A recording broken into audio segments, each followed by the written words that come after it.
नमस्कार। NCERT zone KLD में आपका स्वागत है। आप देख रहे हैं एनसीईआरटी जोन केएलडी। आज 10 फरवरी 2026 है और हमारे YouTube चैनल यानी कि एनसीईआरटी जोन केएलडी पर आपको नया बैच स्टार्ट किया गया है जो कि कक्षा 10 के लिए साइंस और मैथ विषयों का अध्ययन कराया जाएगा।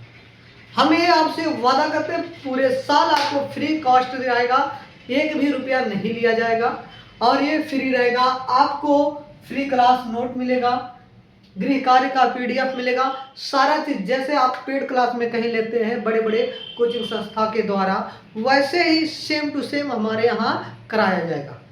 ठीक है, आपको गृह कार्य PDF जो आप क्लास नोट मिलेगा और यहाँ तक कि जब आपका बोर्ड परीक्षा नजदीक आएगा उसमें हम पूरे 5 साल का पेपर को सॉल्व कराएंगे, एनालिसिस कराया जाएगा कि आपका आने वाले बोर्ड परीक्षा में कैसे आप उसके बेहतर से बेहतर अंक ला सकते हैं। तो जो हमने वादा करते हैं वो वादा निभाते हैं और इसके थ्रू आज हम गणित विषयों का अध्ययन कर रहे हैं और इसमें सबसे पहले हम पाठ्यक्रमों को देखेंगे कि इसमें क्या क्या प्रश्न आपको पढ़ना है, कक्षा 10 में क्या क्या गणित में पढ़ना है और किससे कितने नंबर आते हैं। चलिए अगर हम देखें तो पहला आपका पाठ रहेगा अध्याय वास्तविक संख्या, जो कि अकेला है और इसमें से 5 नंबर के प्रश्न आते हैं, यानी कि इस पहले चैप्टर से आपको 5 नंबर या 6 नंबर के प्रश्न आते हैं। आपको पता होगा जो आपका परीक्षा होता है वो 2 प्रकार के होते हैं। आपका एक होता है वाइवा, एक होता है आपका प्रैक्टिकल और एक आपका होता है लिखित परीक्षा। क्या होती है? लिखित परीक्षा। ठीक है, आपका वाइवा जो कि स्कूल के हाथ में होता है वो 30 नंबर का होता है और 70 नंबर आपका होता है लिखित परीक्षा। ये 70 नंबर की गारंटी हमारी है, हमारी कोचिंग संस्था और हमारे YouTube संस्था के द्वारा आपको ये गारंटी दिया जाएगा। इतना मेहनत हम कर देंगे, अगर आप मेरे साथ मेहनत करेंगे तो पक्का है आप मैथ में 70 में तो 70 लाएंगे और साइंस में भी 70 में 70 लाएंगे। ये मेरा वादा रहा। तो आप उसको कैसे देखेंगे? बिना स्किप किए हुए वीडियो को देखते रहें और ये देखते रहें कि क्या हमारे द्वारा चीजें आपको प्रोवाइड किया जा रहा है। दूसरा आपका चैप्टर रहेगा बहुपद, तीसरा है 2 चर वाले रैखिक समीकरण, चौथा चैप्टर है द्विघात समीकरण, पांचवा है समांतर श्रेणी। इन चारों चैप्टर से मिला के आपको 18 नंबर आते हैं पेपर में, 18-20 नंबर के प्रश्न आपके पेपर में आते हैं। ठीक है, उसके बाद आपका आता है त्रिभुज और वृत्त जो कि 10 नंबर के हैं। फिर आता है आपका त्रिकोणमितीय अनुपात और त्रिकोणमिति के अनुप्रयोग जो कि 12 नंबर के हैं। फिर आता है आपका वृत्तों से संबंधित क्षेत्रफल और पृष्ठीय क्षेत्रफल और आयतन 10 नंबर के जो भी आते हैं आपके बोर्ड परीक्षा में आते हैं। फिर आपका है सांख्यिकी और प्रायिकता, इससे भी लगभग आपका 5 और 7 नंबर या 10 नंबर के आ जाते हैं। ठीक है, तो ये रहा आपका पाठ्यक्रम यानी कि आपका सिलेबस रहा। आज से हम पहला चैप्टर यानी कि वास्तविक संख्याओं के बारे में हम अध्ययन करेंगे। ठीक है, वास्तविक संख्याओं के बारे में अध्ययन करेंगे। ठीक है, चलिए तो बिना देरी करने हुए वास्तविक संख्याओं के बारे में हम जानते हैं क्या क्या चीजें हो सकती है। ठीक है, आपको अगर वीडियो अच्छे लगे तो लाइक कर लें, कमेंट कर लें और चैनल को सब्सक्राइब करना ना भूलें और अपने दोस्तों के पास शेयर करें ताकि वो मुफ्त शिक्षा प्राप्त कर सके। ठीक है, अब आता है चैप्टर का नाम है वास्तविक संख्या। वास्तविक संख्या इंग्लिश में इसे कहा जाता है real number. Real number, real number. ठीक है, वास्तविक संख्या। अब वास्तविक संख्या को जानने से पहले थोड़ी थोड़ी छोटी छोटी चीजों को हमें जानना बहुत ही आवश्यक है। जैसे अगर हम कहें प्राकृतिक संख्या क्या होती है, पहला नंबर आपको प्राकृतिक संख्या क्या होती है? प्राकृतिक संख्या जिसे हम इंग्लिश में नेचुरल नंबर कहते हैं। क्या कहते हैं? नेचुरल नंबर कहते हैं। ये प्राकृतिक संख्या क्या होती है? तो वह संख्या जो हमें गिनने में प्रयोग होते हैं, जो भी चीज हम गिनती में प्रयोग करते हैं जिन संख्याओं को, उसी को क्या कहा जाता है? प्राकृतिक संख्या कहा जाता है। क्या कहा जाता है? प्राकृतिक संख्या कहा जाता है। जैसे 1 2 3 4 5 डॉट डॉट डॉट, ये हमारा क्या है? प्राकृतिक संख्याएं हैं। ये हमारा क्या है? प्राकृतिक संख्याएं हैं। यानी कि वे संख्या जो हमें गिनने में क्या होती हैं? प्रयोग की जाती हैं, उसे क्या कहा जाता है? नेचुरल नंबर कहा जाता है, यानी कि प्राकृतिक संख्या कहा जाता है। अब बात आती है कि भाई दूसरा चीज अगर हम बात करें कि पूर्ण संख्या क्या होती है? पूर्ण संख्या, तो पूर्ण संख्या को अगर हम बात करें तो यदि नेचुरल संख्या में हम जीरो को ऐड कर दें, यदि नेचुरल संख्या में क्या करें? जीरो को ऐड कर दें तो पूर्ण संख्या कहलाती है। यानी कि 0 1 2 3 4 5 डॉट डॉट डॉट इनफाइनाइट। अब एक छोटा सा प्रश्न और हम अगर आपसे करें कि सबसे छोटी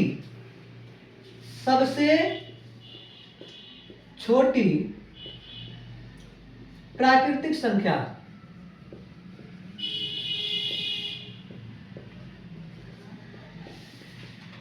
और सबसे बड़ी प्राकृतिक संख्या क्या हो सकती है? सबसे छोटी प्राकृतिक संख्या क्या हो सकती है और सबसे बड़ी प्राकृतिक संख्या क्या हो? अगर हम बात करें सबसे छोटी प्राकृतिक संख्या तो 1 होती है। कितनी होती है? 1 होती है। और सबसे बड़ी प्राकृतिक संख्या की बात करें तो हम इसे ज्ञात नहीं कर सकते हैं, यानी कि इनफाइनाइट है, कोई भी संख्या हो सकती है। जो आप संख्या कहोगे उसमें एक हम ऐड कर देंगे, वो आपका निकल कर आएगा सबसे बड़ी प्राकृतिक संख्या। ओके, इसी प्रकार अगर सबसे छोटी पूर्णांक संख्या की बात करें, सबसे छोटी पूर्णांक संख्या, सॉरी पूर्ण संख्या, सबसे छोटी पूर्ण संख्या, तो आपका क्या होगा? 0 होगा। क्या हो जाएगा आपका? 0। और सबसे बड़ी की अगर हम बात करें तो वो क्या होगी? इनफाइनाइट होगी। इसमें भी क्या होगी? इनफाइनाइट होगी। ओके, आगे चले। अगली संख्या आपकी आती है पूर्णांक। क्या आता है? पूर्णांक संख्या, जिसे हम इंटीजर्स कहते हैं। अच्छा, इसे इंग्लिश में होल नंबर कहा जाता है। क्या कहा जाता है? पूर्ण संख्या को होल नंबर इंग्लिश में कहा जाता है और पूर्णांक को इंटीजर्स कहा जाता है। ओके, अब देखिए पूर्णांक संख्या जो होता है वो क्या होता है? ऐसी संख्या जिसमें ऋणात्मक, धनात्मक और शून्य तीनों सम्मिलित हो। वह संख्या जिसमें ऋणात्मक संख्याएं भी हो, धनात्मक संख्याएं भी हो और 0 भी हो, वो क्या कहलाते हैं? पूर्णांक। पूर्णांक का अर्थ ही है पूर्ण धन अंक। पूर्णांक 2 शब्दों से मिलकर बना है। जो पूर्णांक है आपका ना, ये 2 शब्दों से मिलकर बना है। किससे? पूर्ण धन अंक से। ये आपका बना पूर्णांक। पूर्ण मतलब जो पूरा संख्या हो, ऋणात्मक, धनात्मक और 0। अंक मतलब अंक, अर्थात इसमें माइनस भी आएगा, 0 भी आएगा और प्लस। माइनस का बोले तो हम कह सकते हैं कि आप माइनस इनफाइनाइट, ठीक है, डॉट डॉट डॉट आप ऐसे कर लो, माइनस का 2, माइनस का 1, 0, अब इसके बाद 1 2 3 प्लस का इनफाइनाइट, ये आता है। अब सबसे अच्छी बात इसमें क्या आती है? अगर कोई व्यक्ति पूछ ले कि सबसे छोटी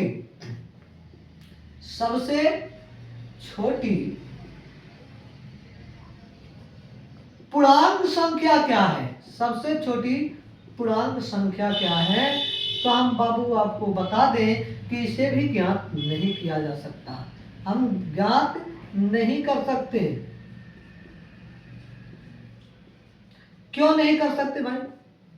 क्योंकि अगर छोटी की बात करें तो यहां माइनस इनफाइनाइट है। ये 0 से छोटा क्या होता है? -1 होता है। -1 से छोटा क्या होता है? -2 होता है। -3 से छोटा क्या होता है? ऐसे ही इनफाइनाइट तक जाएगी। अगर बात करें सबसे बड़ी, तो सबसे बड़ी संख्या भी इसकी ज्ञात नहीं कर सकते। सबसे बड़ी पूर्णांक संख्या को भी हम ज्ञात नहीं कर सकते, ज्ञात नहीं कर सकते। ठीक, यहां तक बात समझ में आ गई हो। आप एक बार स्क्रीनशॉट इसका ले लीजिए, हम साइड हट जा रहे हैं, फिर इसको हम इरेज करते हैं, मिटाते हैं, फिर आगे की चीजों को बारे में अध्ययन करते हैं। आशा होगा कि आपने स्क्रीनशॉट इसका ले लिया होगा। फिर चलते हैं अगली संख्या पर। अब बात आती है कि सम संख्या क्या होती है। कैसी संख्या? सम संख्या। तो सम संख्या को क्या कहते हैं भाई? तो आप कह सकते हो कि ऐसी संख्या जो 2 से पूर्णतः क्या हो जाए? विभाजित हो जाए। ऐसी संख्या जो 2 से क्या हो जाए? पूर्णतः विभाजित हो जाए, वो क्या कहलाता है? आपका सम संख्या कहलाती है। क्या कहलाती है? सम संख्या कहलाती है। ठीक है, जैसे अगर हम बात करें 2, 4, 6, 8, 10 डॉट डॉट डॉट इनफाइनाइट, ऐसी संख्या जो 2 से पूर्णतः विभाजित हो जाए। विभाजित का मतलब 2 से पूरी तरीके से कट जाए, शेष ना आए, वही क्या कहलाता है? सम संख्या कहलाती है। क्या कहलाती है? सम संख्या कहलाती है। अगर बात करें विषम संख्या की, किसकी? विषम संख्या की। तो विषम संख्या को अगर हम कहें तो वे संख्याएं जो 2 से पूर्णतः विभाजित ना होते हो, कहीं ना कहीं शेष बच जाए, पूरी तरीके से कटे ना, उसी को क्या कहा जाता है? विषम संख्या कहा जाता है। जैसे अगर बात करें 1, 3, 5, 7, 9 डॉट डॉट डॉट इनफाइनाइट, ये सब आपका आया विषम संख्या। क्या आया? विषम संख्या आ गया। ठीक है, इसी तरीके से अगर हम बात करें आप कि भाज्य संख्या क्या होती है और अभाज्य क्या होती है, ये आपके लिए बहुत ही इंपॉर्टेंट है। ये आपके लिए दोनों संख्याएं बहुत ही इंपॉर्टेंट है, खास करके अभाज्य संख्या। इस चैप्टर में अभाज्य शब्द का प्रयोग बहुत ही बार किया जाएगा, तो इसको आप ध्यान से सुनेंगे। भाज्य संख्या क्या होती है? वह संख्या जिसका 2 से अधिक गुणनखंड प्राप्त हो, अधिक गुणनखंड प्राप्त हो,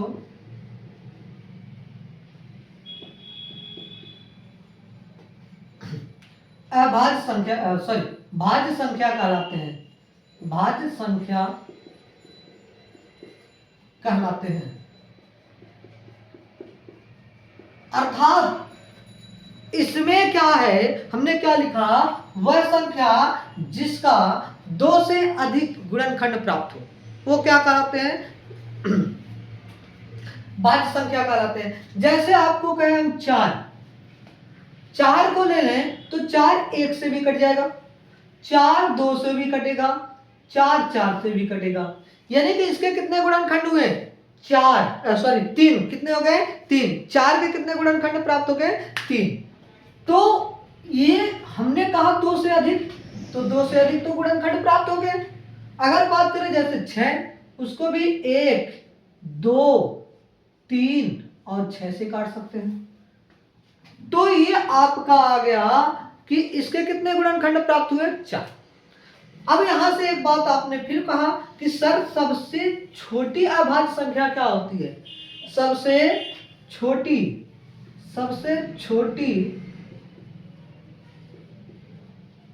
भाज्य संख्या। तो बाबू सबसे छोटी भाज्य संख्या जो होती है वो कितना होती है?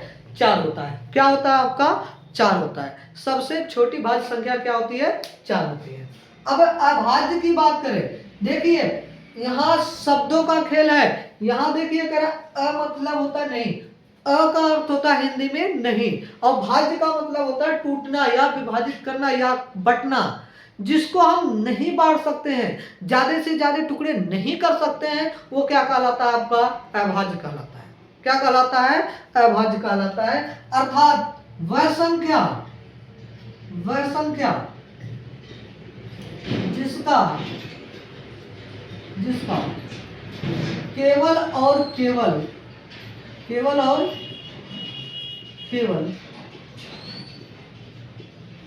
2 गुणनखंड प्राप्त होते हैं, प्राप्त होते हैं अभाज्य संख्या कहलाती है।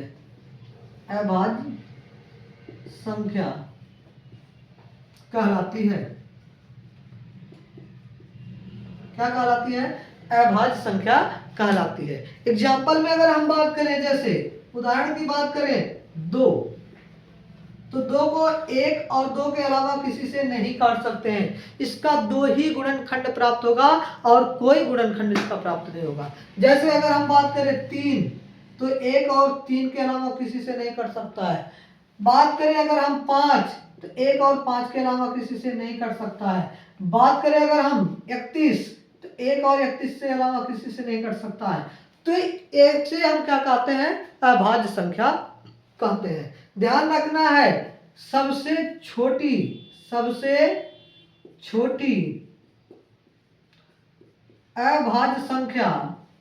अभाज्य संख्या जो है आपका 2 है। क्या है? 2 है। ठीक है। और एक बार प्रश्न पूछा गया है आपके बोर्ड परीक्षा में कि वह कौन सी संख्या है जो सम तथा अभाज्य दोनों है। वह कौन सी संख्या है जो सम तथा अभाज्य दोनों है। तो 2 ऐसी एक संख्या है जो सम भी है और अभाज्य भी है। ठीक है। तो कैसा लगा आपको ये वीडियो? कमेंट करके जरूर बताएं और चैनल को सब्सक्राइब करना ना भूलें। धन्यवाद।